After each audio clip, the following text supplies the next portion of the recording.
If you're upset about something, what kind of decisions will you make? If you're feeling neutral about something, what kind of decisions will you make? If you're feeling positive about something, what kind of decisions will you make? You'll make different decisions in all of those, and some of which might be more helpful, some of which might actually have really bad consequences. I suppose the question is, what kind of quality of life do you want to have? It's just recognizing that there are different ways of being. Those different ways of being can have different consequences for us and for other people.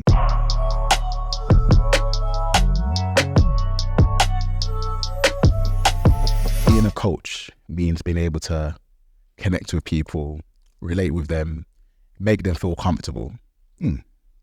When did you find out that you were good at connecting with people, or being a people person, as it were?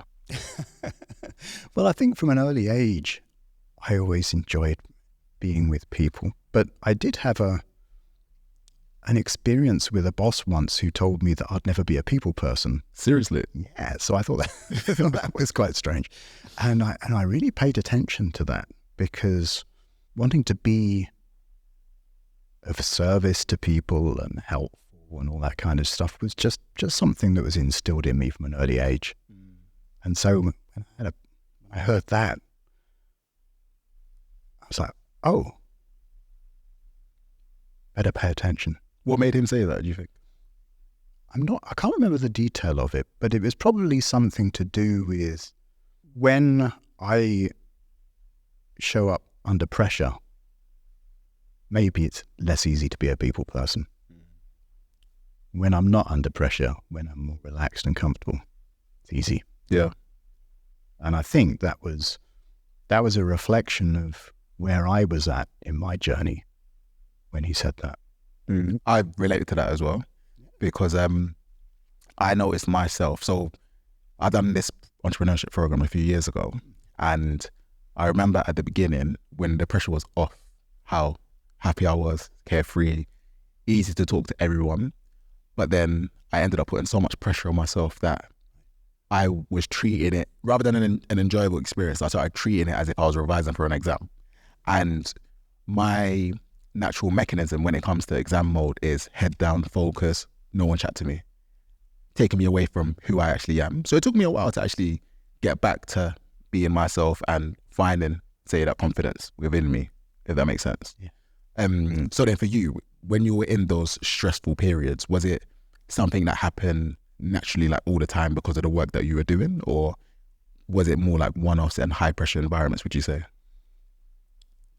I had an interesting career, because I found myself at the age of 20 or so working for a startup company.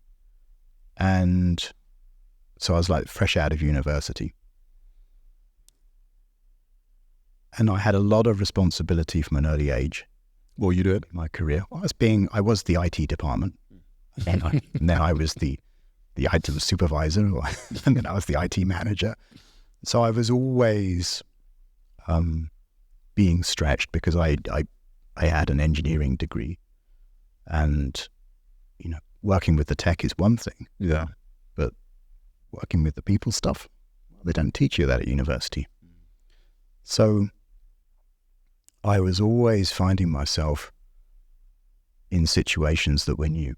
And it's not till many years later that I realized that there are ways to approach things that are new, that is helpful. And there are ways that are not helpful. And the not helpful one is thinking about all the things that can go wrong. Yeah. Thinking about what will happen when it goes wrong. Would I be able to handle it? And would that escalate into even worse things happening? Yeah. So very quickly I found myself in a job where I had a lot of technical skill, but didn't necessarily have the sort of the coping strategies in place for dealing with things always going wrong. I mean, if you work in tech, if you work in software, I mean, there is so much unpredictability. And becoming comfortable with that turns out to be a good strategy, rather than trying to stop the volatility, if you like, stop the unpredictability. But again, that's all later in life. Yeah, yeah. So at the time, I was like in a role with a lot of responsibility, young, inexperienced, and under quite a lot of pressure to make things happen. Why do you think they gave you so much responsibility so young? That's a really good question.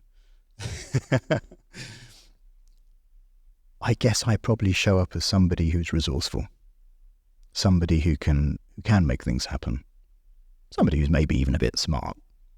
Yeah, somebody who presents as, somebody who's very able.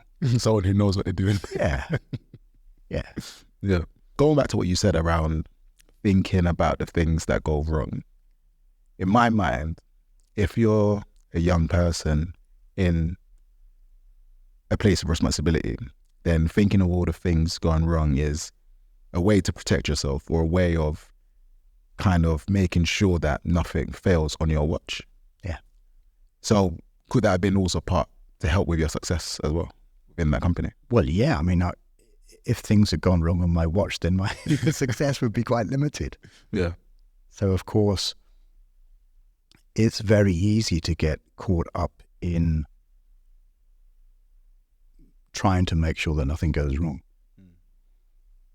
The interesting thing about that is that the more we try and do that, the more likely it is to go wrong. True. Trying to control things out of our control. Yeah. And I didn't know that wasn't a good strategy. Other than the fact that, on reflection, it was like pretty miserable in places because, you're trying to prevent every eventuality from happening. And turns out that's not very easy.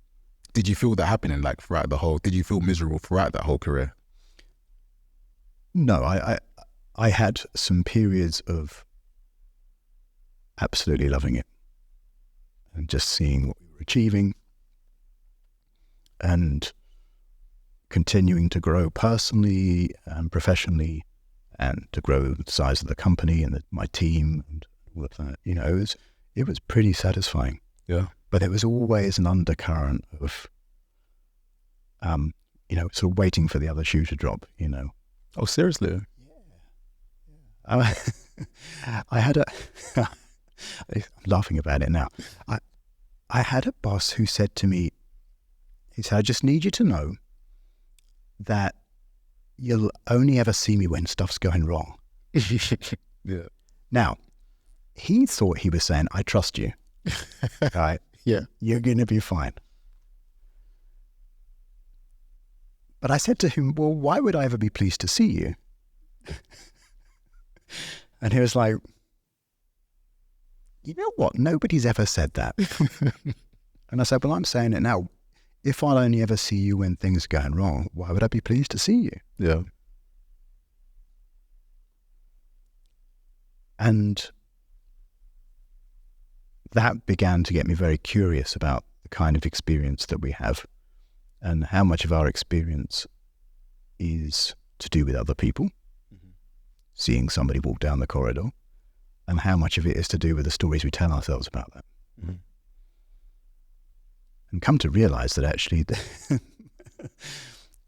most of it is to do with the stories that we tell ourselves. What story do you think you were telling yourself? Well, in that case, it was like, here comes trouble. Here comes boss. There's something wrong. And a number of times that would have been true, but there were also plenty of times when that wasn't true. But it's very easy to then get into this sort of generalization that you see somebody or you're in a particular situation and that means something. Yeah, now that I think about it, it's actually quite interesting because your mind went straight away to that point. Like, not that I might just see him around because he's seeing somebody else. So I would see him like he's just going to be around the office. But you thought, no, if I see this guy, it's trouble. And to actually have the balls to say that to him, that's something else as well. Well, I think I was fairly unfiltered in that role in many ways. But and of course, he didn't mean that at all. But it was a really good example of when we're under pressure, especially when we're under pressure, we tell ourselves a lot of stuff that it's not that helpful. How do you snap out of that cycle? It's funny, I was talking to somebody about this morning. One of the ways of doing it is to smile. Okay. Do you know why we smile? No. I mean, because we're happy. See something nice. Think about the animal kingdom. When do you see animals smiling? Never. When do you see animals baring their teeth? When they're hungry. Yep. When they're trying to warn someone away. And when they're talking, communicating with each other, I guess. Yeah. Most of the time, it's to assert dominance. Now, it turns out that the human smile has kind of evolved in that we can show our teeth and not want to eat somebody for supper. But there's something about it that when we smile, we set ourselves up physically very different. Mm-hmm. And maybe there's chemical things happen, or maybe there's muscular things that happen. But there's something about smiling that actually changes your experience. Even in difficult situations, finding a way to smile about it, it's not just an intellectual exercise, but actually it does something physiologically. So that's one thing you can do. But half the battle is noticing you're doing it. Half the battle is noticing that you're up in your head about stuff. Yeah. And you can get to the point where, because we spend so much time up in our heads about stuff, that we lose sight of the times when we don't. And we forget that even that's possible. And then we start telling ourselves stories about, well, of course I'm upset or angry because this situation. And, well, could it ever be possible that somebody could have a different experience of that situation, whatever it might be? And if the answer is yes, then it's nothing to do with the situation. You have to say that one more time for me. So, same situation, two people view it differently. Yeah. But then it's not because of the situation. So, how can it be? I guess it's the interpretation of the situation. Yeah. So then that goes down to the individual. So not the actual entity. Yeah. Yeah. Separate realities and all that. Yes. Right. Have you ever been in a situation that has seemed different the next day? Yeah. Same thing. Same thing. And yet, when we're in it, it feels like the only thing that's true. Yeah. It's funny because my wife, when she was having a hard time at work, like was bad. And I remember the period when it was like that. I was like, no, you'll be fine, this and the other. But then 2 months later, she'll look back at that period and be like, oh, it wasn't that bad. And I'm like, do you remember what you was going through? Like the brain does something incredible where it can either minimize a situation so you can go through it again, or maximize it so you say, I never want to touch it again, even though it might not have been that big a deal in the first place. The human mind is amazing. It is amazing, and it sounds kind of glib to say it, but if one day you will look back and laugh about it, why not do it now? Because between now and then, you're not going to be having a great time. But when you're in it, it's hard to see that, right? Yeah. And especially then somebody else says, well, just smile, it could be worse. And you're like, well, how dare you? I feel, don't try and invalidate me or try and sort of like manipulate me out of my whatever I'm feeling. And so, that's the thing I'm really curious about is that, just as they say the worst time to in many ways, the worst time to get therapy is actually when you need it, because you're in it. Yeah. And therefore your ability to see things from different perspectives or to find patterns that might be helpful, that kind of stuff. Actually, when you're in it, in some kind of a crisis, it's really hard. That's interesting. It's really hard. And you're going to see everything through that lens of what's going on for you now. Yeah. Right? The best time to go to therapy is when you don't need it. Because then you can just talk about stuff. Yeah. And you're like, oh, I never realized that I could feel differently about that. Or I never realized that person is just as upset or unskilled at being a lover or whatever else it might be, right? Mm-hmm. But when you're in it, oh my goodness, that's really hard. Yeah. That's really hard. That's interesting because, like, I feel with therapy, like when I've gone through it beforehand, I don't know, like when I go through these things, there's like a goal that I want to come out of it with. Whereas I feel like if I have no issues or nothing to discuss, then what are we talking about? I guess it's about talking about the low level stuff that hasn't got to the point where it's upsetting you. But, you know, maybe well, they always leave my WhatsApp on red. You know, it's like, well, what could that mean? You know, rather than waiting till it's got to the crisis. Yeah. You know, or why am I still working 12-hour days? Think about burnout, for example. I mean, burnout doesn't happen quickly. It's the outcome of months, if not years, of something not being quite right. And we don't talk about it generally until it's affecting our ability to get out of bed or we're about to push the F-it button to quit the job. We don't talk about it when it's like, well, that's the sort of third week that you've worked till 11 o'clock at night. Honey, what's that about? Oh, well, just this week. Oh, and next week it'll be because somebody's on holiday, and the week after that it'll be because we don't explore that at the time when we could do something about it. Yeah. Right? And then all of a sudden, you know, we're burnt out. And it's like, oh, now what? I mean, the worst time to deal with burnout is when you're burnt out.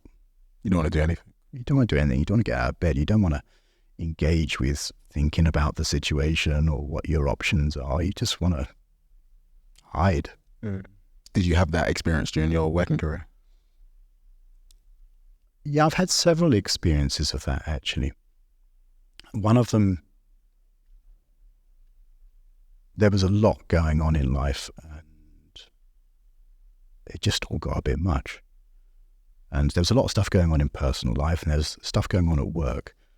And then all of a sudden there was something major at work it was to do with, you know, the visit from international head office. And it's like, I really can't handle this right now.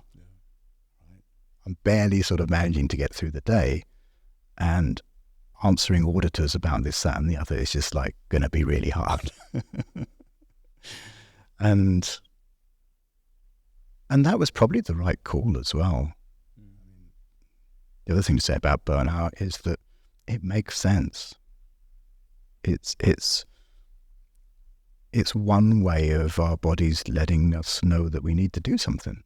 Other examples of that, well, this is a frame through which you can see it, right? I mean, this is all description, not prescription. But, you know, in a way, some of the sort of the illnesses that affect us, in a way, you could see them as like, oh, actually, it's your body trying to, you know, take you out of the situation. You know, if you're physically unwell with something, then maybe that's your body saying, nope. You need to do something. And if I can't get your attention up here, I'm going to get it here or wherever else, right? See, I always used to see burnout as,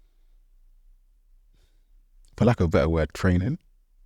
So getting your body used to working in like intense environments or like stretching or having that bit of stamina that's needed to kind of get the work done or get the job done. So I wonder if there's a degree of like how do you get the balance right between stretching yourself without burning out? Because I feel like you have to burn out in order to see what your limit is. Or what do you think? Well, maybe that's one way of doing this, like going bankrupt to figure out how much money you had. I mean, fair enough. You know, I mean, you could do that. I mean, there might be other ways, right? And, you know, burnout there are all sorts of dimensions to it, right? One of which is just about being physically exhausted.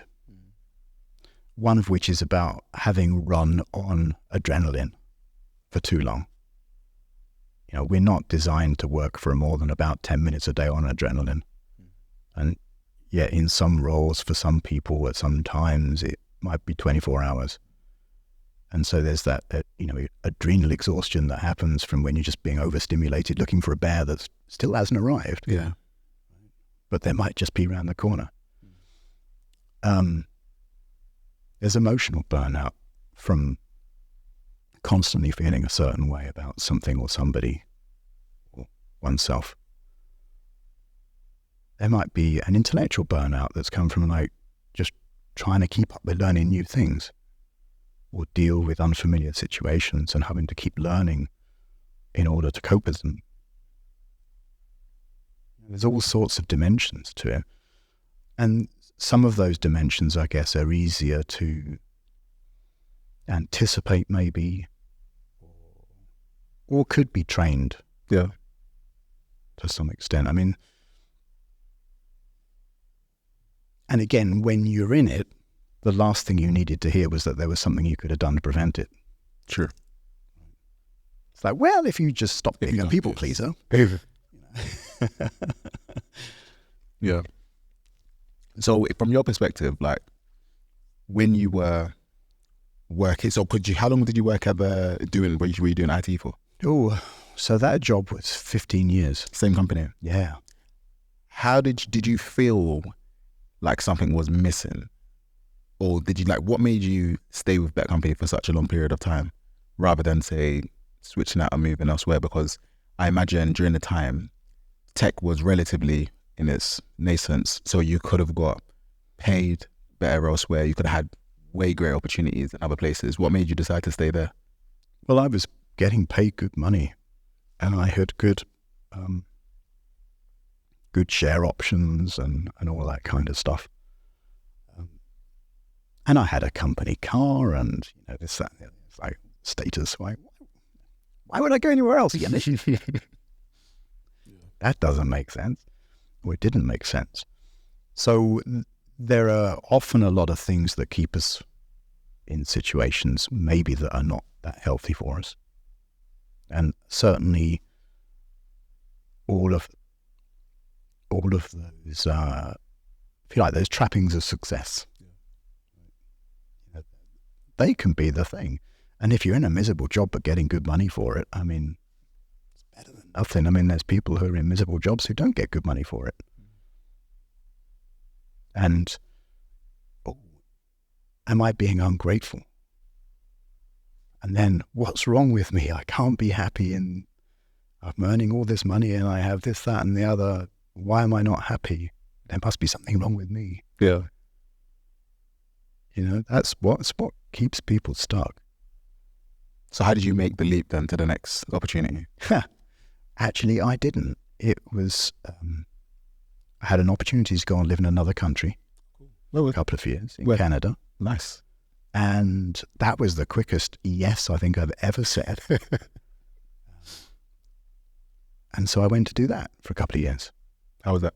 And it was great. And what was even greater about it was, of course, when moving on from that job, everybody was like, well, if I was in your position, I would have gone to Canada too. Yeah.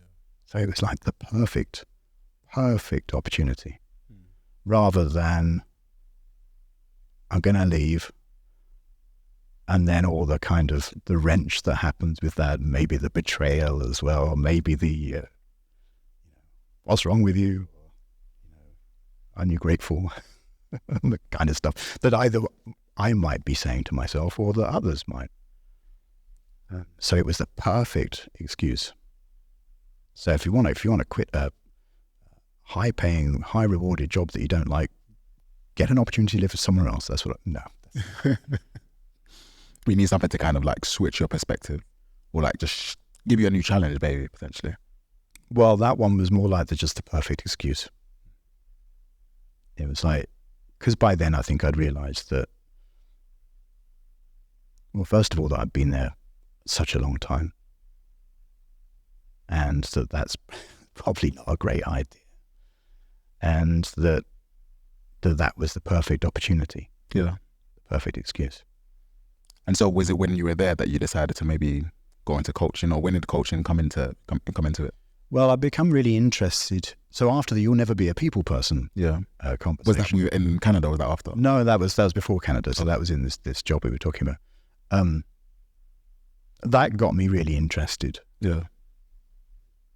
And I ended up going on a course, and it was called Organizational Politics and IT Management. Interesting name. It was basically street smarts for geeks.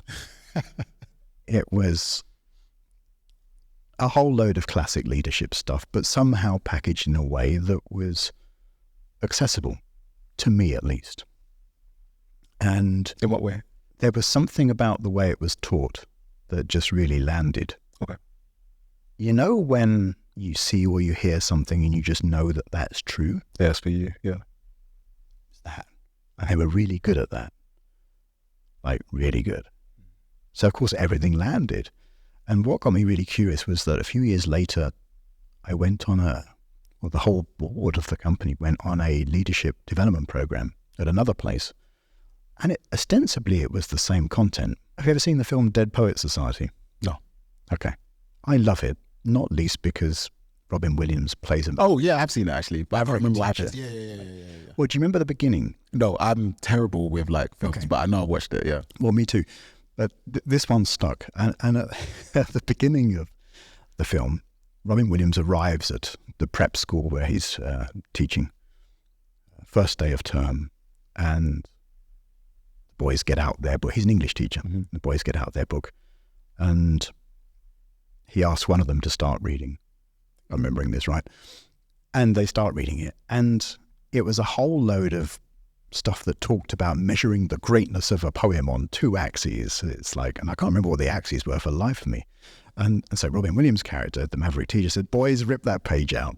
Mm-hmm. It was kind of that, the second leadership thing that I went on just felt a bit like that. It's like, here's the graph of how to inspire people, rather than here's how you're going to feel when you're inspired, and this is how you're going to feel when you're inspiring people, or whatever else you're doing, right? Yeah. It was one was very much head, the other was heart.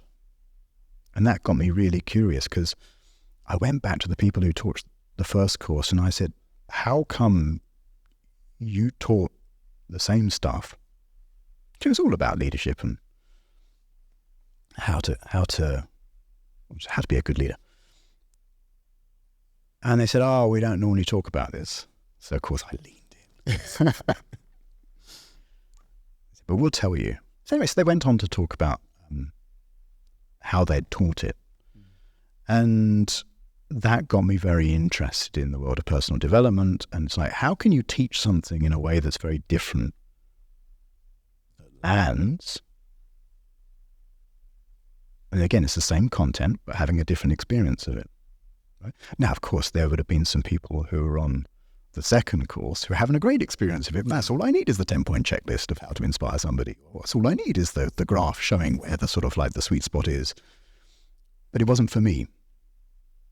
I was like, well, if you could teach the same thing, same concept, get the same outcome in two different ways, ooh, that's really cool.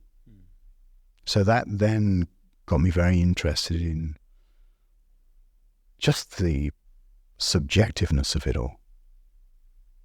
And of course, working in technology is all very objective. It's like bits and bytes, ones and zeros. And this people side was not that. And of course, I came to realize that for anybody working, particularly working in technology, but this applies to lots of other professions, lots of other roles. If your job is about helping somebody understand what they want, helping them understand what they need, not what they want, helping them understand how they might get that and how you might help them get that, how you check understanding, how they check understanding, how you push back when there's bad news because something's going to be late, over budget, or any other downfall. And so on and so forth. They're all people skills, right? They're about building a connection with somebody and helping them get what they want. And doing it in a way, hopefully, that is about you creating value and feeling fulfilled and all of that, rather than just getting what you want because somebody's cracking a whip. Yeah. And of course, in the world of tech, again, nobody teaches you how to do that. And nobody teaches people on, if you like, the commissioning side of things, the user or the sponsor, the stakeholder. Nobody teaches them how to do that either. Why do you think that is? Nobody's thought about it. They're like, well, yeah, I just need this website that does this. And so that's the stakeholder. And then the person on the delivery side says, yeah, I think I know what you mean by that. And they'll have a whole load of assumptions. And before you know it, you built hopefully really well, totally the wrong thing. But you're not wanted to say, is this what you meant? Yeah. And you're like, oh, well, I wouldn't know if that's what I meant when I recognize it, because actually I've realized I want something else now. And it's like, before you know it, you've got all this assumption on assumption on assumption and awkward communication. And, you don't get what you were looking for. But it's only because we've just never really focused on it. And so do you think that was the secret sauce of that first training company compared to the second one? Like knowing how to change the content in a way whereby it's more relatable to the listeners, like meeting them at their point of need rather than point of want. Yeah, it was about building a connection with somebody before you try and teach them whatever you're trying to teach them, ostensibly. Yeah. Right. If you're trying to teach somebody without knowing where they're at, you can try and do it, but with maybe limited success. Yeah. If you really know or have a way of knowing in real time how somebody's responding to what you're saying, what connections they're making in their head, where are their moments of doubt and insecurity, and can you spot them and can you anticipate them so they don't have to put their hand up and say, I don't get it. If you're really good at that, then it stands to reason that whatever it is that you're teaching is going to land better. So you think that's a skill that can be taught then? In terms of being able to like anticipate, or because I feel like what you described is a bit of a superpower, where you can like anticipate people's feelings, their doubts, what's on their mind, especially to do it in a way that doesn't sound condescending. Yeah. And also to do it in a way where you can speak to like a large group of people and connect with like a majority. I think that's tough. That's quite hard. Do you think that's something that can be taught? I think a lot of it does come from presence and just noticing that there is somebody on that table over there who's like looking a bit quizzical, and knowing that it might be about wondering what they're going to have for dinner, or it might be about what you've just said as a trainer, but creating that kind of space where, well, first of all, where people do feel safe to put their hand up and say, I don't get it. Yeah. Creating an environment of learning that is fun rather than stressful. Helping people build on their own experiences that they've already had, rather than just telling them outright and hoping they make the connection. So in a way, it's more, it might be easy to stand up at the front and say, here's the graph, here's how you measure the greatness of a poem. But if you don't have that kind of interaction, if you don't want to help people explore it from their perspective, then just maybe you just don't get the same level of result. If you're present when you're teaching, if you're curious, if you're helping other people be curious, it's more likely to go well. So that doesn't sound like such a superpower to me, because it's not like you're some Svengali who's like, oh yes, you over there. So I've noticed you've been tapping you. It's not that, right? It's about just being present in the space to the people and talking about sharing what you know.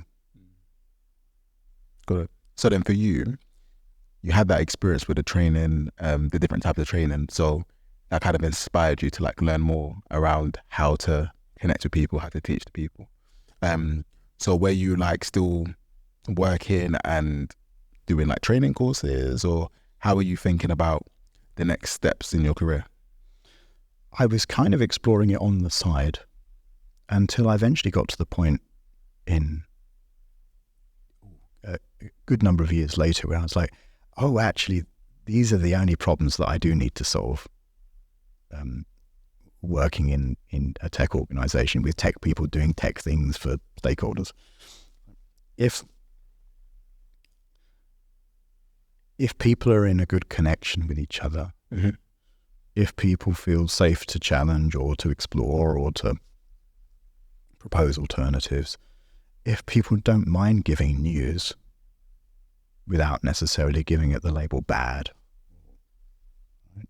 if people are not afraid of being told something has changed or afraid to tell somebody that something has changed, the chances are it's all going to go a lot better. You think about it. Ask me to build something. If I don't check my understanding, well, maybe you don't understand what you want anyway to start with. I mean, that's entirely possible. I mean, there's no slight on you. There's no shade on you. No, but it happens a lot when people ask for something to be done and they have no idea what they're asking to be done. Yeah. And it might be the first time that you say it that you have a new insight about that. It's like, oh, actually, what I really need is this other thing. Mm-hmm. So that's the first thing. Can I help you understand what it is you want to the point where it looks like a good idea to you rather than just something you've been told you need to ask for or something that somebody else asked for in a previous life? Can I check my understanding of what you said you want? Can we explore the gaps? If I've got a different idea about how to solve the problem, are you open to it? How do you want to know about changes if something's late, over budget, not feasible? And so on and so forth, right? Now, if I can master those, then I've probably got a higher chance of delivering what it is you want me to deliver in a way that's okay for you and in a way that's okay for me. So then that's when you were like, did you try and do some coaching within internally then? Yeah, so I continued to invest in coaching training and stuff until eventually I got to a point where I'm like, actually, I want to do this full time. Because after, I think it was like 27 years, I feel old. It's like, there must be a different way of doing this. Rather than having these conversations about why that ticket hasn't been done that way, or why this thing's late or doesn't work how we thought it was going to work, or, turns out you can't do that. What if we can move the conversation on? So I continued to explore this for myself anyway. And then just one day I was like, oh, you know what? I'd just like to do this full time. Was there like a particular epiphany moment or a straw that broke the back, or you're like, I'm out? I can't remember one actually. Yeah. There wasn't like a push the button. It was just more of waking up with a realization that, it was more of an insight. It was just like a shower thought. Yeah. It's like, how comes I didn't have that shower thought 20 years ago? Yeah. Well, the truth is about shower thoughts. The way to have shower thoughts is not to just force yourself into the shower. Right? Just have the thought. Yeah. Some people with a massive water bill because they're like, I'm having so many showers and I'm all wrinkly and run out of shampoo, and yet I'm still not having any great ideas. Okay, we'll talk about that in a minute. But no, I think I just woke up one day and I thought, you know what? I'd like to do that. So that's when I started to change what I did. And nowadays I work with people in tech roles, people in leadership roles, people from tech backgrounds in leadership roles, helping them go, kind of upstream from all the doing that we're doing. Got it. Do you remember how you got your first client? Oh, well, technically my first client was an internal, because I worked internally as a coach for a while. So how did that happen? Because presumably you told them, like, look, guys, I'm no longer going to be your director. I'm going to do some other stuff now. And I still want you to pay me for it. Well, one of the things I've found is that people are generally very keen to help in life. And asking people to help in a way that's not threatening, but just like, can you help me or not? Mm-hmm. It was kind of that conversation. It was, this is what I want to do. Can you help? And if not, that's fine too, because I'll go and find another way to do it. Yeah. And turned around and they said, oh, actually, yeah, not full time. And we'll find you something else to do. It's like, no, don't worry about that. But part time, could I do that? And it's like, yeah, sure. So I did. Wow. So asking for help is such an underrated thing. So underrated, and yet people generally are pleased to help if they can. If they can't, they can't. It's hard to ask for help sometimes. Like when you're in a position of seniority or in a position of everyone expects you to have everything sorted out. Like you are the role model. You should know what's going on. How can you be asking other people for help?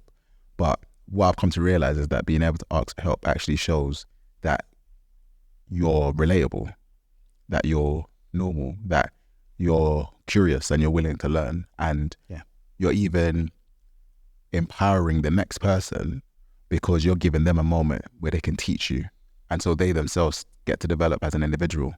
So my thinking of help has actually changed a lot. You and me both. And for some people, asking for help is a frame around weakness or what's lacking. For some people, asking for help is showing vulnerability. I mean, the cool thing about that is that if you can model that for your, if you're in any kind of leadership position, if you can model that for your team, it will pay great dividends. Because the alternative is when people don't ask for help and then they get stuck in something they don't understand or is being unpredictable, and they don't ask for help and they kind of start it out because it would be too shameful to ask for help, and then all of a sudden you as a leader, you're dealing with something that's just blown up rather than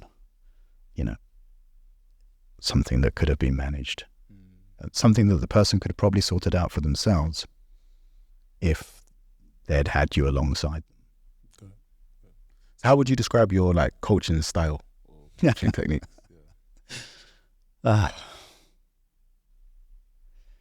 It's funny because when I first trained as a coach, it seemed that coaching was all about goals and milestones and tasks and actions. That's how it feels. From an outsider, but And that works to some extent.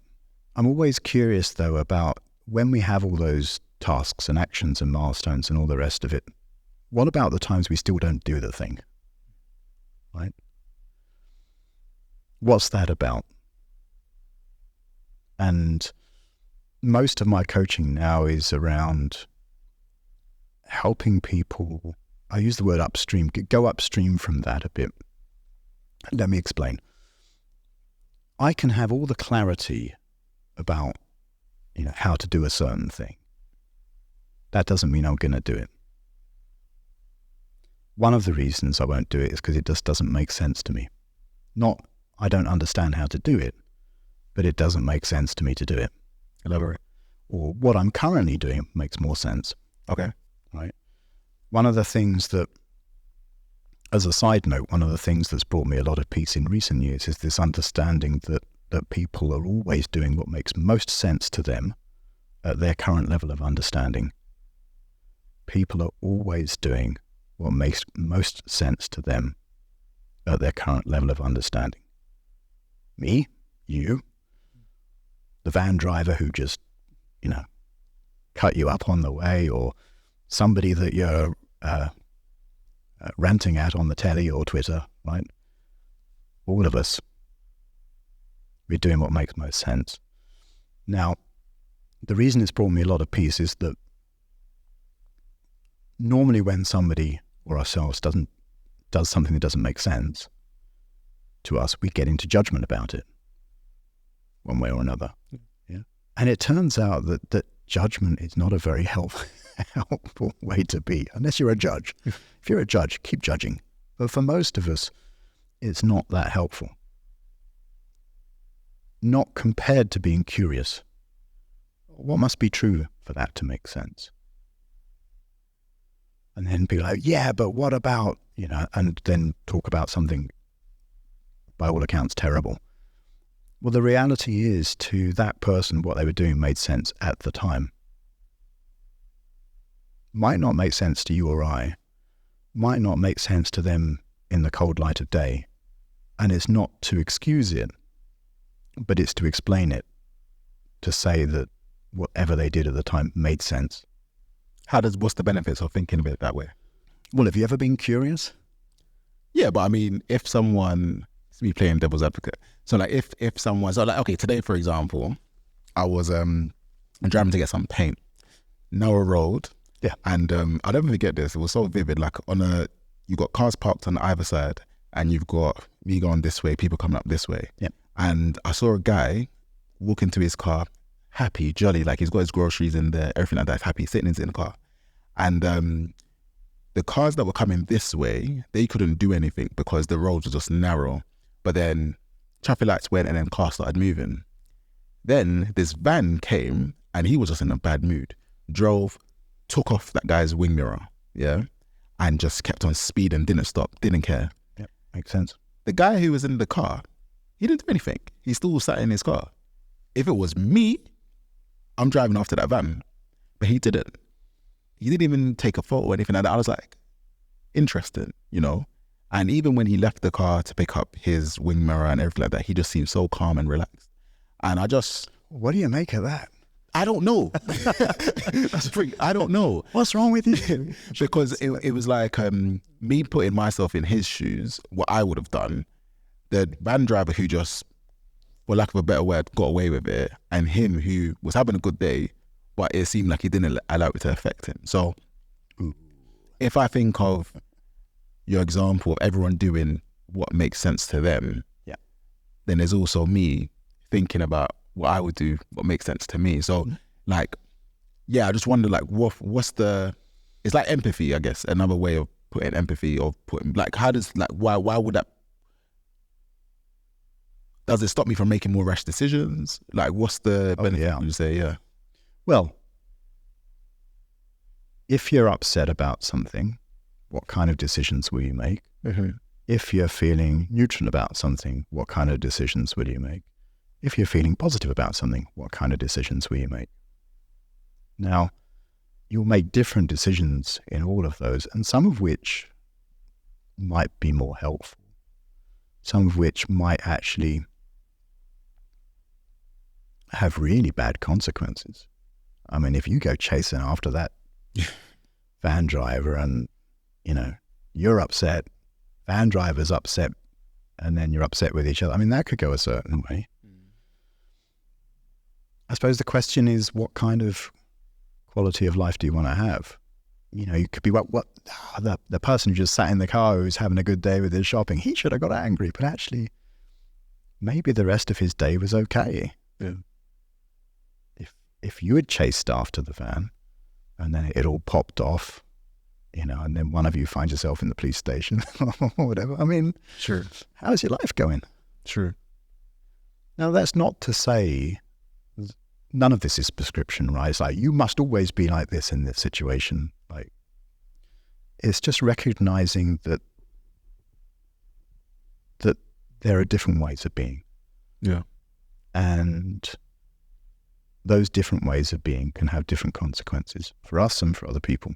One of the side effects of being curious about, or one of the outcomes of being curious about what must be true, is beyond empathy, actually. It's more into compassion, well, let's do it now. What must have been true for that van driver? Running late. Anything else? Probably didn't have breakfast. Anything else? Just in a bad mood, in a rush. Just didn't care because he didn't stop. Didn't want to, and he probably knew someone was in the car. But what must have been true for it to make sense for him to drive in that way and take the wing mirror off? That he can get away with it. Yeah. Yeah. We don't know what was going on. But if anything could have been true for that to make sense, it already feels different, doesn't it? Yeah. Maybe he's late to, I don't know, go and visit an ill relative in hospital. And the last thing he needs is somebody bumbling along with bags of shopping smiling like that. Right? Because so-and-so is in the hospital and I need to get there, and we don't know. Mm-hmm. But already, being curious about it changes our experience of it. Does it? Yeah, it does. Yeah, okay. If we go straight into judgment about it, about the person, about circumstance, about the implications, about the, how does that feel? If you start thinking about it and it calms you down a little bit because you're essentially rationalizing the reason why someone done something bad to you, I guess. If you're in judgment, how does that feel? If you're in judgment, it feels good to an extent. To an extent, yeah. It feels good because when you're judging someone, you're also making a distinction between them and you, and you're also kind of saying you're better than them. Yeah. Which therefore makes you feel good for that moment. But then no one likes to be judged. Yeah. Spending our lives in judgment of ourselves or other people, yeah, you do get a bit of a kick out of it. Well, at least I'm not as, whatever word, as that person. But it can quickly tip into something else where, maybe you become righteous and not recognizing the times when you do things that people might judge you for. Yeah. Okay, you might never drive a van that way, but maybe something else. And that's the trouble with judgment, is that there's every chance we're going to get judged too. Yeah. And if we're always doing stuff that makes most sense to us, it would have made sense to you to judge, right? It would have made sense to you to chase after the van and to do whatever you did in the moment. But if there's any possibility of it looking different in the cold light of day, or even 10 years later, then maybe judgment isn't so helpful. So how do you get someone in that moment, right? So taking the guy with the shopping, and if he was, say, one of your clients, like how would you get him to the point to not react and to kind of go through the motions of essentially seeing it from the other person's angle? Like how do you coach someone to get to that level of where he's at, kind of thing? Well, I tend to use a distinction between what I call natural and what I call normal. Mm-hmm. And I do that by, a question I found helpful is, when was the last time you felt the way you wish you could feel all the time? And what was the feeling? Now, for some people, it would be 30 seconds ago. For some people, it might be when they were 5. And encourage people to explore, when you're in that feeling, how does life tend to look? How are you around other people? And how do you handle things that aren't going your way? In contrast to when you're not in that feeling, how does life tend to look? How are you around other people? And how do you handle things that are not going your way? What's your sense of, if there were like 2 columns of answers, in the feeling and not in the feeling, what kind of sense would you get from the kind of words that people might put? Well, I'm going to take a step back, because when we talk about natural versus normal, what is the distinction between the two? Well, so that feeling of feeling the way you'd like to feel all the time, I call that natural. Right? That's probably how any of us were, and it's different for everybody, of course. It's probably how we were when we were kids, before we stopped overthinking everything as our rite of passage into adulthood. It's always there. But the way I like to see it is that we take ourselves away from it. And we do that through habitual stuff, mostly thinking. And the reason I call it normal is because it seems normal. Because most people are doing it most of the time. One of the interesting things about that question is that most people will say, when I'm in that feeling, I know that I can handle things that aren't going my way. I'll figure it out. I'll get help. Back to asking for help, right? Normally, when people are not in that feeling, they're normal. They'll be like, it just all seems just totally messed up and, overwhelming and whatever other words you want to use, right?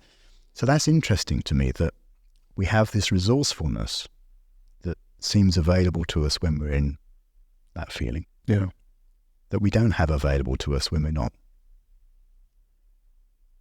Now, back in medieval times, there was this distinction that scholars wrote about between ratio, which is as in rational, this kind of figuring it out, thinking it through, and intellectus, which is that kind of wisdom of a shower thought, right? That kind of wisdom that we all share. The things that we know without having been taught is a nice way to look at it. Those two concepts over the years, over the centuries, have kind of been smooshed into one, and generally we're talking about rational, about ratio, and we don't talk about intellectus. It's really hard to access intellectus when we're up in our head about stuff. When we're just driving in a way that would rip somebody's wing mirror off, right? Yeah. It's hard to access that, right? To know that it'll be okay if I arrive at the hospital another 30 seconds later. And therefore I don't need to drive in a way I'm driving.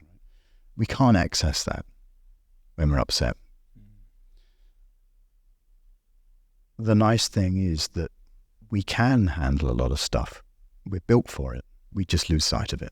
Do you have any tools or techniques to get people back into natural versus normal? Well, we talked about smiling. That's one way. So there's a link then between pressure, natural, normal. I was thinking that actually. I actually was thinking that, yeah. What have you seen? Well, if I go back to the example before when I was talking about my experience, when I wasn't talking to people, I wasn't being friendly, I wasn't being happy. That wasn't me being my natural self.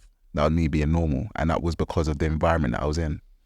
And I think the hard thing is noticing when you're in it and being able to snap yourself out to get back into that natural state. Because even sometimes, you might feel that your natural self isn't good enough. And when I say that, I mean it in a sense of you're trying to develop to the next step and you feel that your natural self might be too, I don't know, not professional enough, or it's not the laughing accountant. That's the last thing we need around. Yeah. That's stuff like that. You're never going to go anywhere. You're not going to get with that kind of attitude. Yeah, it's how do you leave space or leave space to kind of grow and develop? And now that I'm thinking about it, the growth is being able to still be jovial or happy when you're in the high pressured environment, rather than being focused in the high pressure environment. I think the growth is being able to combine the two. And it's back to what experience you create. And have you ever been super busy and loved every second of it? Yeah. Really? I have, yeah. I think it depends what I'm doing. Okay, not every second of it, but maybe there'll be times where I'm like, oh, I love this. Yeah. Even though you're busy? Yeah. Or even though you're working long hours? Yeah. Even though it's all going wrong? Yeah. Well, because it's not going wrong. Oh, that's what I'm talking about. how can you be in that experience for it to be okay, if not actually fun? Mm-hmm. And yet there are other times when you're in that experience and it doesn't feel like that. Yeah. How we are is going to be the thing that creates our experience of it. Mm-hmm. It's that way around.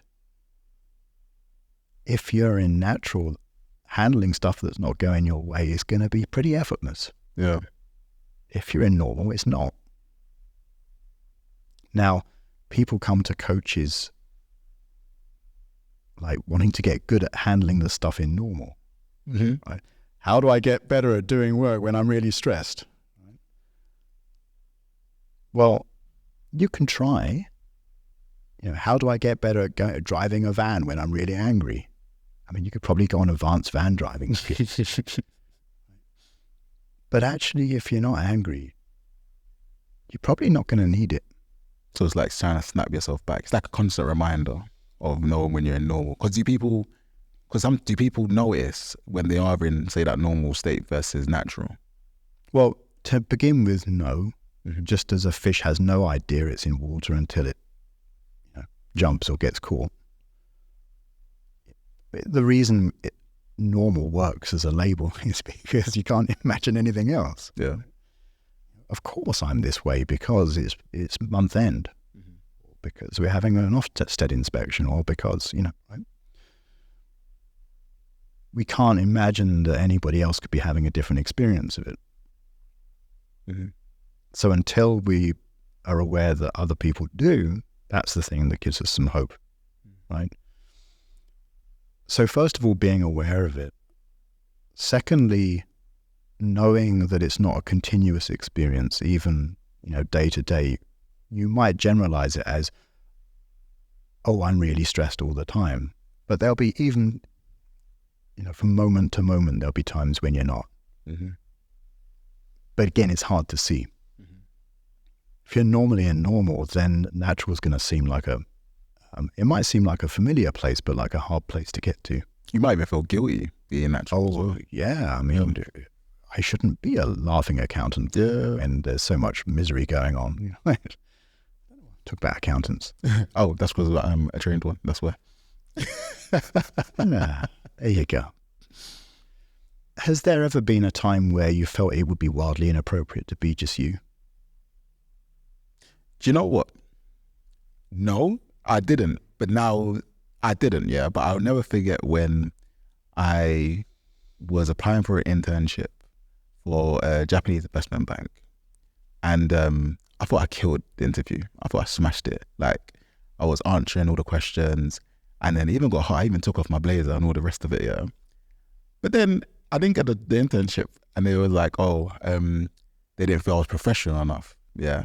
And I was kicking myself. I was like, what did I do? Was I just too me? Like, because I remember I brought my natural self to it. Like, and I was maybe like 19, 20. Like, I was just talking. I was doing the best. And I think when I compare that interview skill, like that interview in particular, with other interviews that I've done in the future, and I guess turning up the dial to relevant volume, depending on the culture or who I'm speaking to.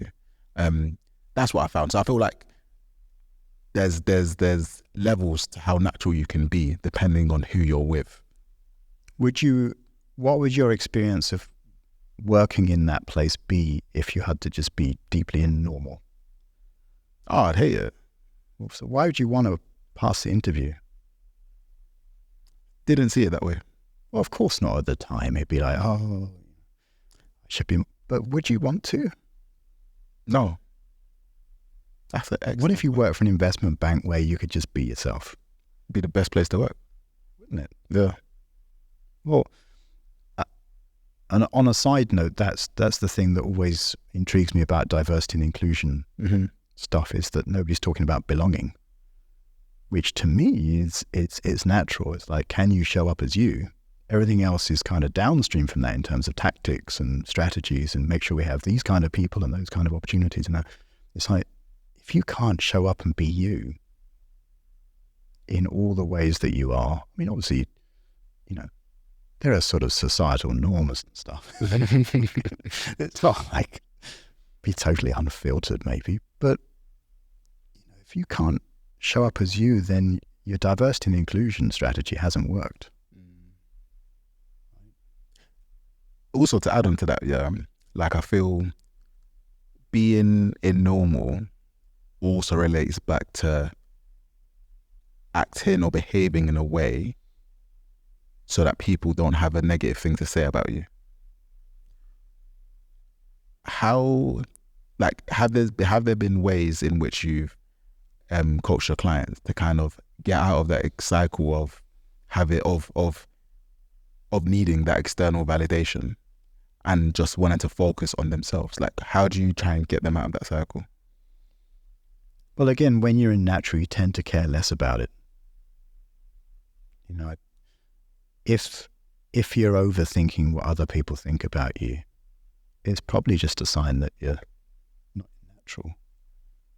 Like, when you were young, did you ever put on like a show for your family? Do a painting? Bro, yeah. Something that'll go on the fridge. Right, okay. How much time did you spend thinking about whether that painting was worthy of the fridge? Whether your performance was worthy of the West End? You probably didn't. You probably just did your thing. Ta-da! And it was like, oh, yeah, mate, that's marvelous.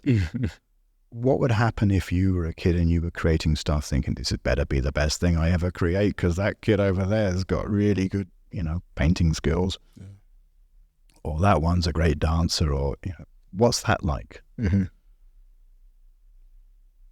It's not a great experience. Yeah. So it's like you have to kind of check yourself of how you can get back into that natural state.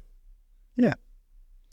And again, I'm not suggesting that, a good answer is to say, now, Yemi, just get back into natural and stop. Like, is that going to work? No.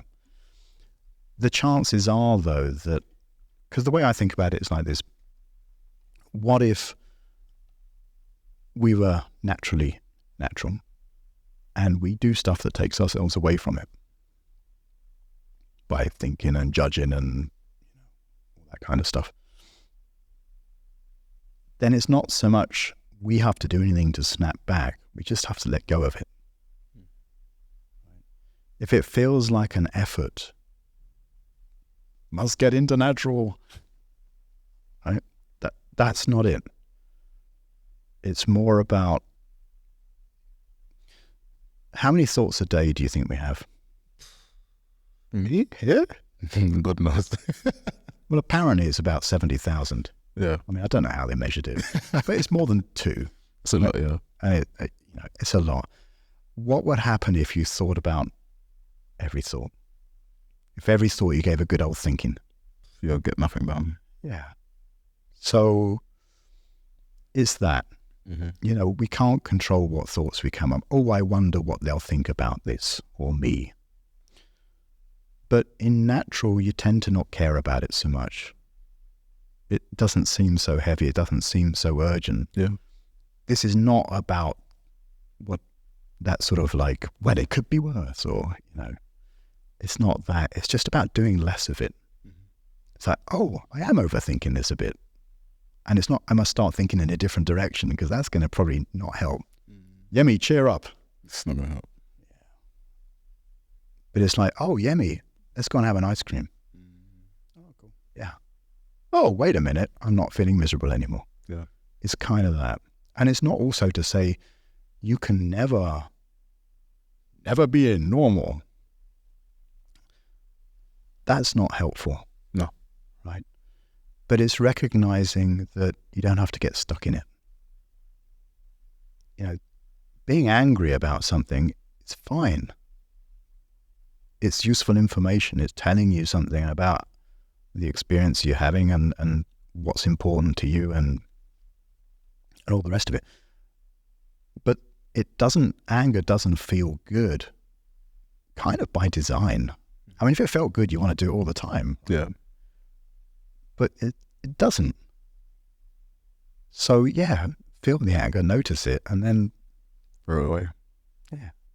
I've noticed that sometimes, like when I'm in a negative space, like my head can just be overthinking, Right. and it's like overthinking into the pit, as it were, and then getting used to when certain thoughts happen, I know how it's going to end, and it's like, okay, here's that thought, I see it, I don't want it, go away, to try and get me back on track, Yeah. as it were. Yeah. Yeah, it's that. Yeah. And, to me, mindfulness is not so much like, because I used to originally think it was about like not having any thoughts. Yeah. It's like, I think the only way to not have any thoughts is to not be alive. Yeah. To me. I mean, other people might be good at it, but it's kind of noticing that thoughts come, and if we don't hang on to them, they go. Right? And that's just how it works. Like clouds across the sky, they come, they go. And that when we hang on to them, we give them life. Yeah. When we hang on to them, we fuel them. Right? And the way to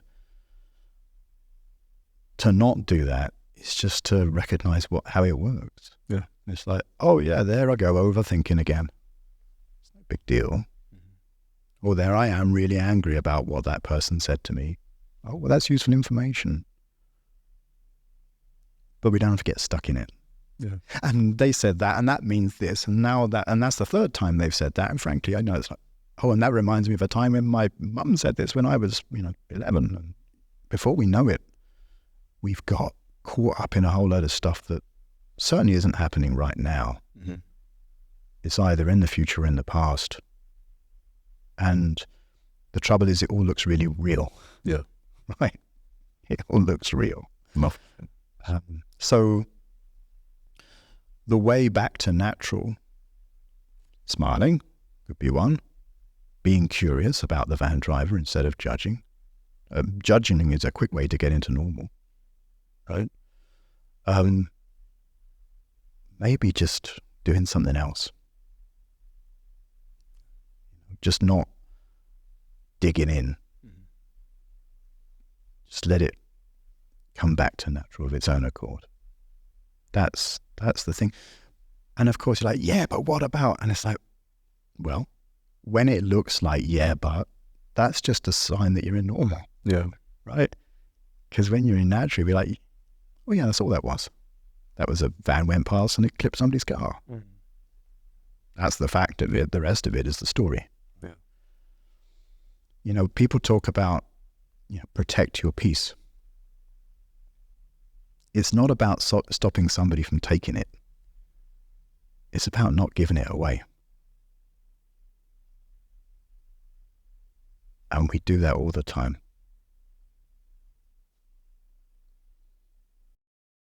How do you protect your peace? Notice when I'm giving it away. It's like, oh, there it was. I just did that again. I saw that van. This poor van driver. If you're watching this, it's like you probably had a really bad day, and I'm sorry that we used you as an example. Yeah, just notice. Yeah. Noticing how we are, I think, is like more than half the battle. This, honestly. No, Tony, thank you. So I've got a couple quick fire questions for you. Oh. So first question, I always love to ask this question. What's the worst piece of advice that you've ever received? Oh gosh. Blocked it out. Well, that I'd never be a people person sort of wasn't quite advice, but that was an observation that I think, well, actually that was really helpful in a way. Worst piece of advice. Or I don't know. a piece of advice that you listen to and you wish you didn't listen to. Sure. There's probably been loads to do with, they're usually associated with a should. Yeah. Right? Advice that's rooted in a should. Unless it's the law. I mean, that's often very subjective. Because that's coming from our map of the world. Yeah. Right? It was interesting for me because, of course, in my professional career, I was paid to give people advice. And actually, I really like not giving people advice. I'm helping helping somebody advise themselves based on that knowing, that intellectus, that we all have that common sense, that, nobody teaches an acorn to become an oak. Mm-hmm. It knows how to do it. It needs the environment, but it knows how to do it. And I don't see why people should be any different. Okay. So giving advice without finding out what somebody already knows is probably not advised. Got it. A documentary that changed your perspective on something. Oh, now there was a documentary about, it was Viktor Frankl, I think. Okay. Come across Viktor Frankl? Sounds familiar, but never heard of him. Well, he wrote a book called Man's Search for Meaning. And without spoiling it, he went through some very harrowing circumstances in his life. And he came to see that it wasn't a given as to what experience he would have of it. And that actually he could have a different experience than other people around him. And that was the thing that actually, by all accounts, saved his life. Psychologically as much as physically. And that's very inspiring. If you could be in the kind of situation that he was in and come out of it okay. And that's not to minimize what everybody else went through. It's just that he saw something different. This sounds interesting. Now it's for the next episode. Okay. Yeah, check his book out. There's loads on YouTube. Okay. And he saw some stuff around the nature of our experience that I think is very helpful. And there's a documentary on it, yeah? Oh, yeah, loads. Okay. If you had one message to give to the world, you had a massive billboard, put it across, everyone sees it, what would that message be? Oh, so many. It could be protect your peace. It could be overthinking is overrated. It could be just be natural. Something like that. All of the above. All of the above. I need a big billboard. But something that help people remember that we're all creating our experience of life. And that means we all have a different experience of life. And that means that you're just a thought away from having a new experience of life. And to me, that's a massive message of hope. It's that whatever's going on, that there's a chance that it's going to be different in a heartbeat. And then final question, where can people find you? You can find me at tonypiper.coach. Awesome. Tony, it's been a pleasure. Thank you so much. My pleasure too. Cheers.